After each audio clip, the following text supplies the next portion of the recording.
and cultivation of donors. They just happen to be to benefit events.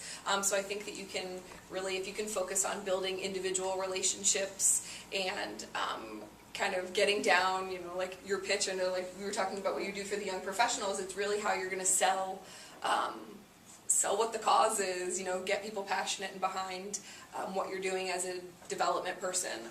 But I think that events is a great stepping stone for going into development as being a development officer, because you have to have the relationships first. I mean, I think any local large nonprofit, they're not hiring a development officer that doesn't have contacts existing already.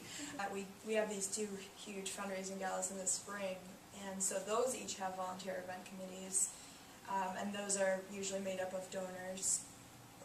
These people kind of double as volunteers, but also donors. So I build relationships with them, kind of helping them to ask businesses to donate to our auctions. So through that, I've made relationships with these event committees, and I think you kind of leverage that relationship to increase their giving to your organization. So if you like those events, if you like the social thing, I'm definitely not a 9-to-5 person. I usually work at least one night a week at a volunteer meeting or an event of some kind. So that has been, if you like events like that, it's definitely fun. If you like socializing with people and building those relationships, yeah, I would say focus on building the relationships, and then you can get into that, because you might be their strongest connection to the organization as the manager of the event committee or whatnot.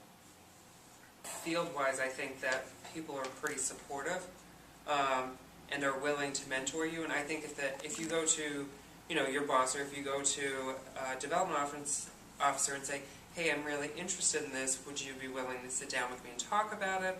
Or go to your boss and say, hey, I'm kind of interested in these things, do you think that we can explore my job responsibilities to see if that kind of goes up? And I think, worst case scenario, they say no, which I would mostly be surprised if they did.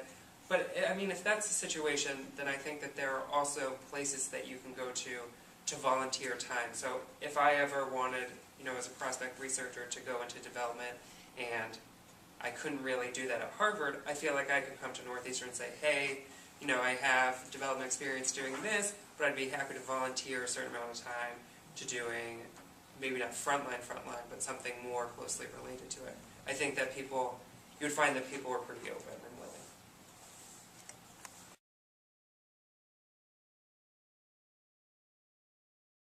willing.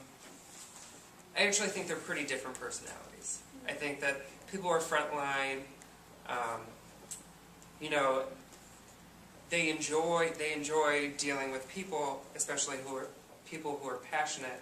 But at least for Harvard, where the gifts are going to be a larger amount, and like there are some asks that take years in the making, and it will be a 5-year process, sometimes a 10-year process, so that they'll donate $200 million. Like to go for that ask, there's a certain amount of adrenaline, and I think that attracts people like that. And for me, it's much more, it's much more analytical, and if you're excited about Googling something and finding some obscure thing on the internet, that's the type of person who just prospect research.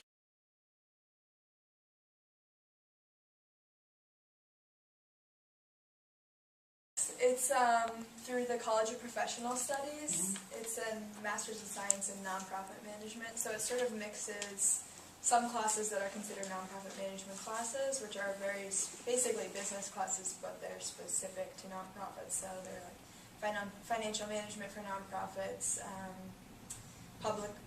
marketing and public relations for nonprofits, governance, legal governance, and board management. And then there's some other classes that are required in leadership and in communications, and you kind of mix them all together. And grant writing classes? There is a grant writing class, there's a fundraising and development class,